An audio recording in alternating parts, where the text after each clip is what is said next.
Άκου φίλε. Δεν γίνεται να ζεις εδώ και να μην προσφέρεις κάτι. Τα πράγματα είναι δύσκολα. Έλα εδώ. Δες λίγο. Τι έχω γράψει εγώ με τη μαμά σου. Δες. Δεν γίνεται. Να σε δείξω τα έξοδά μας. Δεν γίνεται. Σε αγαπάμε, σε εκτιμάμε. Έλα δώσε.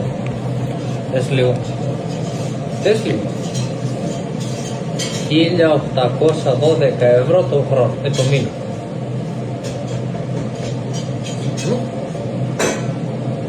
Θα χέζεις, θα πίνεις, θα τρως, για τίποτα, γεια σας.